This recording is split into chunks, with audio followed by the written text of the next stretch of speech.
Her intent is to avoid threats. Her intent is to get this horse medicine to this horse,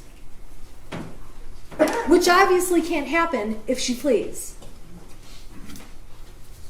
It's clear when she's at the art studio that she's not hidden very well. She's outside smoking, her husband's outside smoking. We saw the evidence of the cigarette butts in the snow. There's commercial buildings around and businesses within that studio. She's walking around taking a tour of the studio with her friend who owns it, and there's cameras all over the building.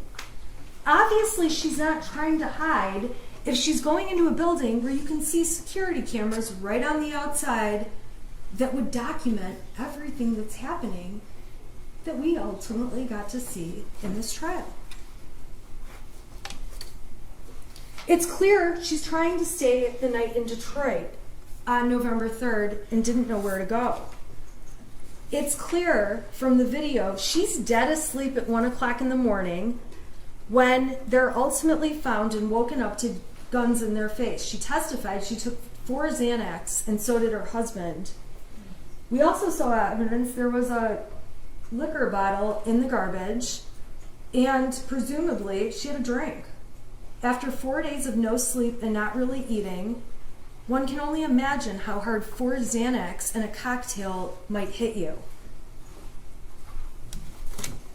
So they make this big deal that there's text messages after 11 o'clock saying we might have been found.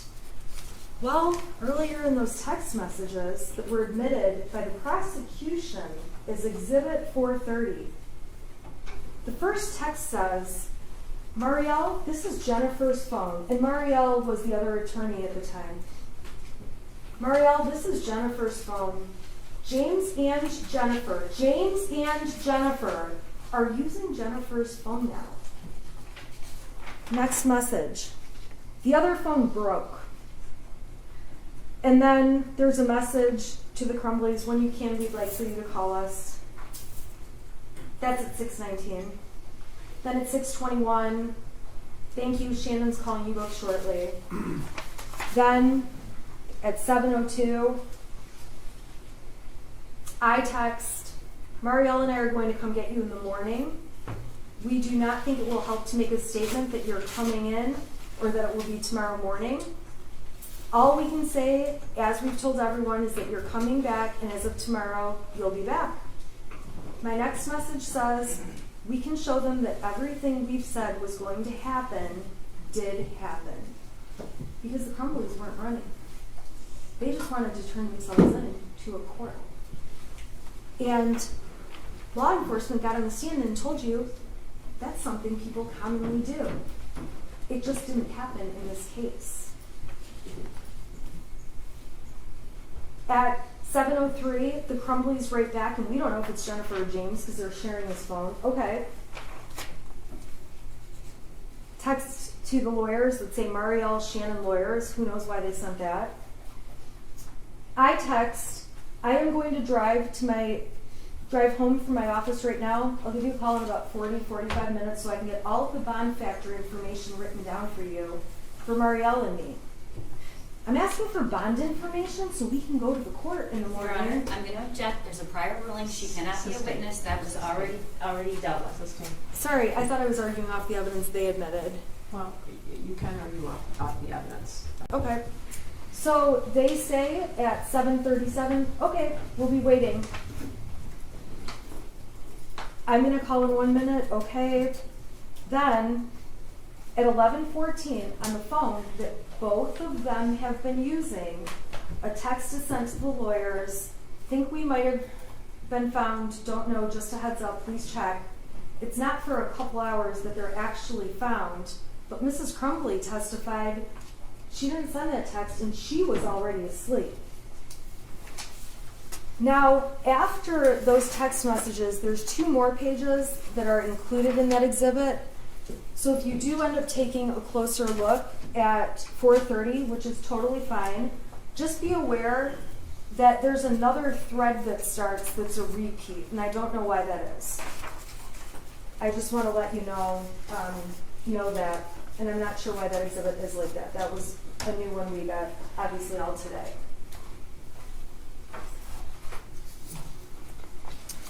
In the days after Mrs. Crumbley and Mr. Crumbley are planning to turn themselves in, we know they're planning to turn themselves in because Exhibit A was admitted, which showed they were trying to find a hotel in Auburn Hills on Priceline for December 4th and 5th, in case they needed it for the weekend. There's no doubts, and I don't need to go on and on about this, they were getting threats. That was so clear at trial. They were afraid to go turn themselves into a police station. A police station where if they went, there would likely be other inmates or bad people there, and their faces would be up on a TV because it was all over the state at that point. They were terrified. They wanted to go in through a lawyer. Reasonable doubt can be inferred from the fact that they set an alarm clock, which was admitted by the prosecution, showing that on Saturday they were getting up at 6:30 or 6:45, completely consistent with their plan to go to Novi for an 8:30 hearing. This is also not James's trial.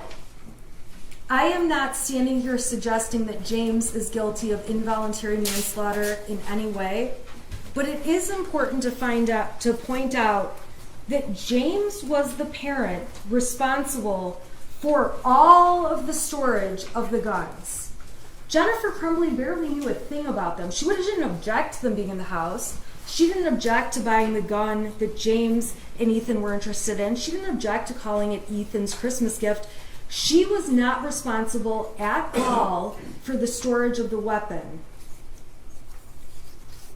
It is misleading to suggest by the prosecution that that Sig Sauer case was open on the bed and that it sat open like that all day with the ammunition box next to it.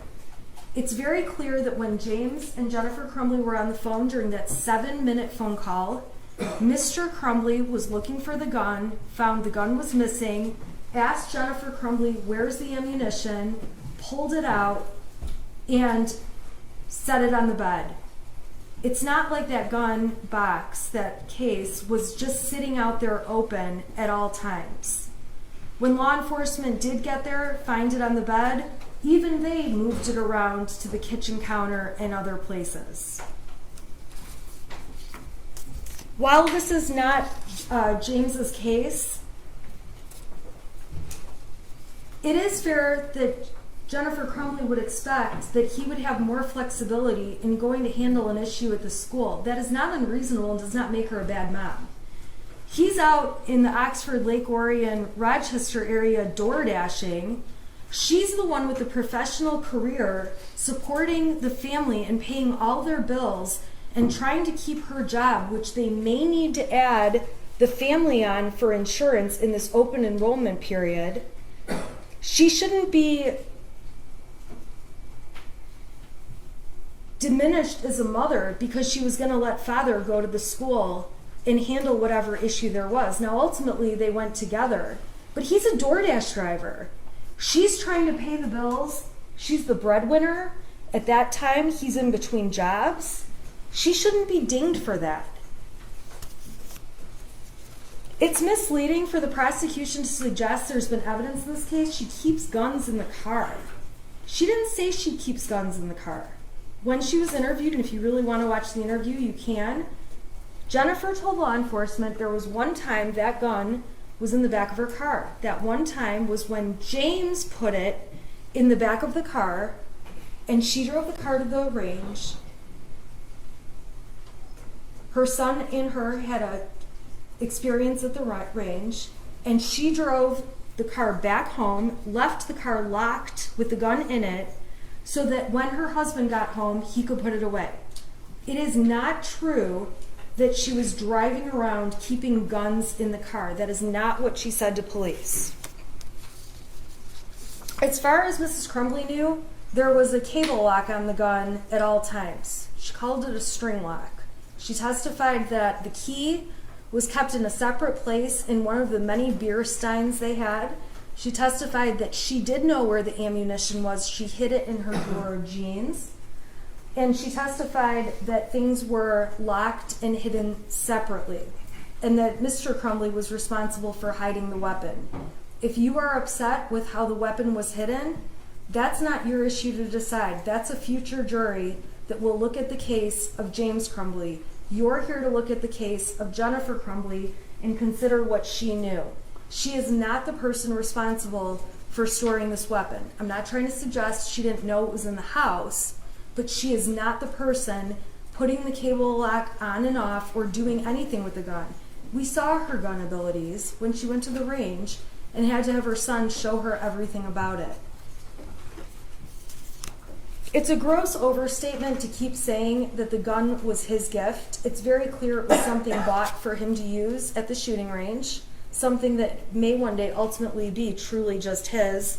But it's just like any of us giving our kids a laptop to use, a cell phone to use, a car to use, a jet ski. I have a friend that has kids, they have snowmobiles. Nothing different. It doesn't really mean the kids just have free access to all of that stuff. It comes with conditions, rules, and parameters. Unfortunately, this is a case where the prosecution made a charging decision way too fast. It was motivated by obvious reasons for political gain and media attention. And we know that because on 11/1, when the shooter was arraigned, the shooter was on Zoom, and so were the parents, and the media was aware.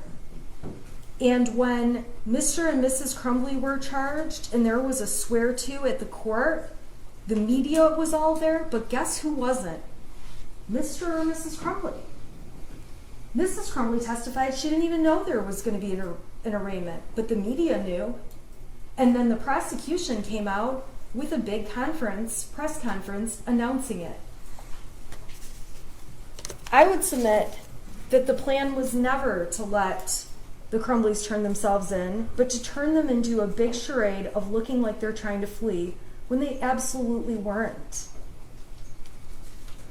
The prosecution and law enforcement have approached this case with tunnel vision from day one. Brian Maloche called it a witch hunt. I would submit to you it was. And once they charged these parents, and the ATF,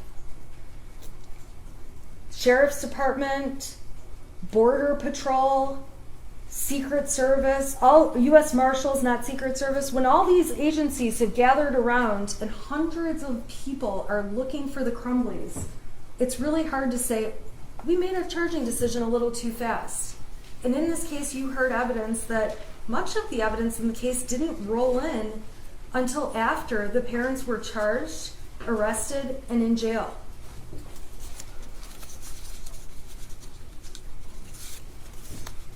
To try to suggest having multiple phones as a sign of fleeing is just garbage. I think everyone here clearly understands why they bought burner phones and why they went and bought replacement phones with their phone numbers so they could use two-factor authentication to get into their accounts.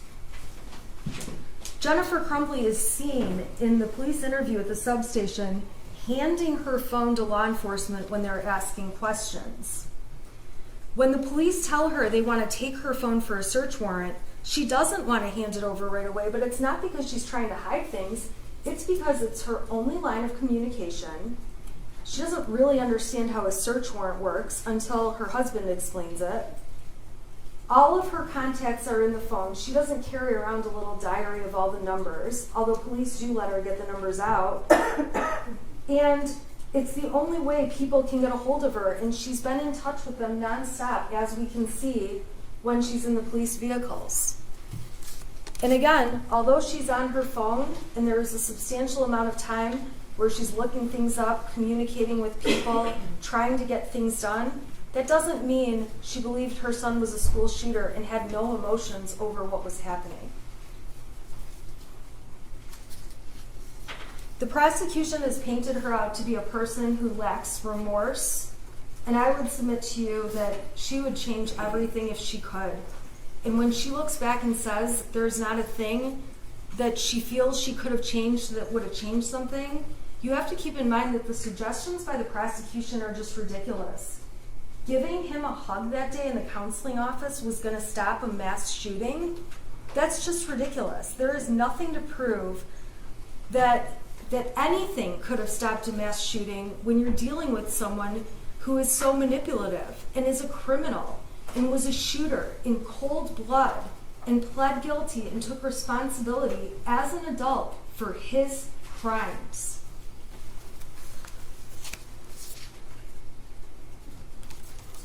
Finally, my last reasonable doubt card is blank, because I've tried my hardest to come up with all the reasonable doubts the defense sees in this case. And like I said, each of you need only one to vote Mrs. Crumbley not guilty. But a lot of times jurors think of a reasonable doubt I miss because there's so much evidence. And we've already established, and I've admitted I'm not a perfect person and not a perfect lawyer, so I put a blank card before you so that if you have a doubt I've missed, you know you're not limited to what I've suggested or the defense has suggested. You're welcome to come up with your own doubts on your own. And if you decide you want to dive in and read the truth between Mr. and Mrs. Crumbley and everything they talk about, you're totally more than welcome to. Those exhibits are all going back with you. And what I'll tell you is that you're going to find a lot of instances where Mrs. Crumbley is anxious, asking where her son is, where her husband is. You're going to see a lot of horse talk. You're going to see arguments between a married couple. When I read them, they read just like my husband and myself, yelling and swearing at each other at times. And then the next message says, hey, what do you want for dinner? And then we just move on, and that's just how life is. You'll see messages in here that will certainly make you blush when you read what Mr. and Mrs. Crumbley intend to do in bed that night. You will read a variety of messages that show real life, and real life between two married people that have a child. And it should make no difference that they may use their horse's name more often than their son's. And I'd also submit that every time you see them talk about when is he going to be home and what are we going to eat for dinner, even if they don't use the words spelled E-T-H-A-N, that's who they're talking about, because there are only 3 of them in that house. At this point in the trial, I am asking that you find Jennifer Crumbley not guilty, not just for Jennifer Crumbley, but for every mother who's out there doing the best they can, who could easily be in her shoes, for every parent doing the best they can, who could easily be in their shoes, for every parent that has snippets of text messages that could be read and make them look like horrible monsters, for every parent that has fights with their kid on text message that also could make them look like terrible parents. For every parent that's ever had a hobby and has not spent 24/7 with their child. That should not be held against parents. For any parent that's ever had an affair or spent time communicating on an affair, that says nothing about how much you care about your child or your expectation of whether or not they would commit a school shooting. Most people who have affairs would still not expect their child would do this. I do wish more than anything this case could bring justice to the victims of the shooting, the victims of the terrorism that took place that day, and the victims of their families. I wish more than anything it really could be a result that would be a Band-Aid to make everyone feel better, but it can't be. First of all, it brings back nothing for the people who have lost. It certainly doesn't bring back any lives. And if anything, this is not justice. This is not how justice works. This case does nothing for the people who have already lost everything. Many of the people sitting in this courtroom. And it does nothing to bring back the tragedy and the tragedy that unfolded on November 30th.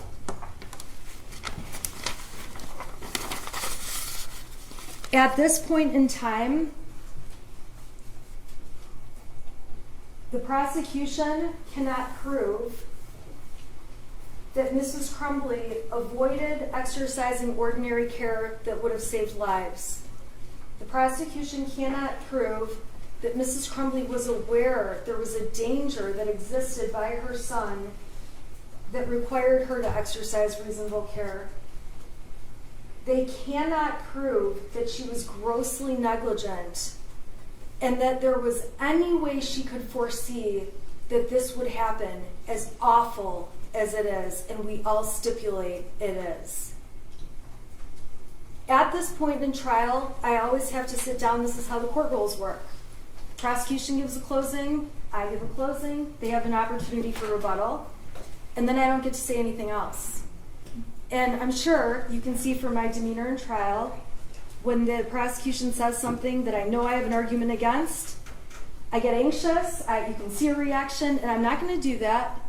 But I am going to tell you that as they argue, I will have many things that I wish I could get up and say, that's not true, and argue against. So what I would ask is that when you go back in the jury room and begin to deliberate, you think about and ask yourselves, what would Shannon Smith have said in response to the rebuttal where they get the last word? I would just ask that you consider that in your deliberations, because I guarantee you I'll have a very hard time sitting here knowing that the prosecution gets the last word when I know the defense would disagree with it. And I am asking each of you to vote that Mrs. Crumbley is not guilty, because she is not guilty, and because a not guilty verdict is the only fair and just result in this case. Thank you.